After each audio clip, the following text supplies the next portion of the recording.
রামচন্দ্র কুণ্ডু অসুস্থ আছে। দেখ বেটা, এখানে বাবা মার মাথায় জল ঢালার পর আগের থেকে একটু নর্মাল রয়েছে বেটা। আছে হ্যাঁ হ্যাঁ হ্যাঁ মাতাজি এটাই বলছে। এবং সুস্থ হয়ে যাবে। ওর কিছু জিনিস নেওয়ার আছে এবং সামনে অমাবস্যা আছে বেটা। আসলে এখান থেকে যা দেবো ঠিক মতন ক্রিয়াগুলো কর, ওর দেখবি ঠিক হয়ে যাবে। বুঝতে পেরেছো দাদা? কি বলছেন? মাতাজি কি বললো শুনতে পেয়েছেন? না, পুরোটা বুঝতে পারিনি। আরেকবার বলো তো মাতাজি। অমাবস্যার দিন যেতে বললো এটুকুনি বুঝতে পেরেছি। একটু কাটান আছে।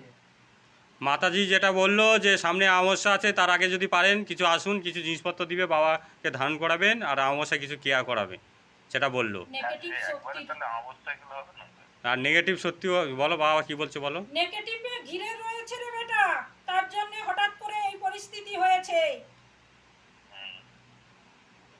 তোকে তো আগেই বলেছিলাম বাস্তু ঘর বন্ধ দিতে হবে বেটা।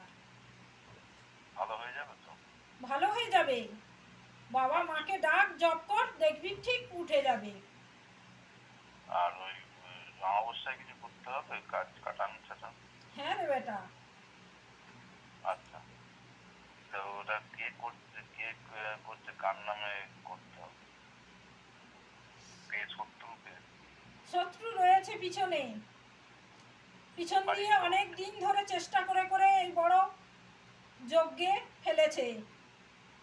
যে যোগ বড় এসেছিল সেই যোগেই ওকে পুরো ঘিরে ধরেছে নেগেটিভ বেটা। বাড়ির লোকে? সামনে একটা গাছ আছে, ঠিক আছে। সব ঠিক হয়ে যাবে, সামনেই রয়েছে, তোর সামনেই বেটা। যে শত্রু রয়েছে সে সামনাসামনিই আছে। হ্যাঁ, বাড়ির লোকই নাকি?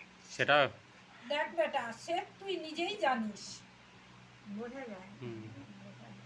সে তুই নিজেই জানিস বাড়িতেই রয়েছে এবং ও ধীরে ধীরে অনেক কিছুই করে চলেছে পর পর। হ্যাঁ, সেটা তো বুঝতে পারছি। বেটা ছেলে না পুরুষ না মহিলা?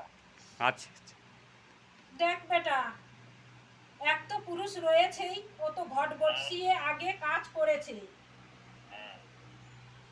তার সঙ্গে মহিলাও যুক্ত রয়েছে। ওই মহিলা জটাধারী? ঠিক আছে, তাহলে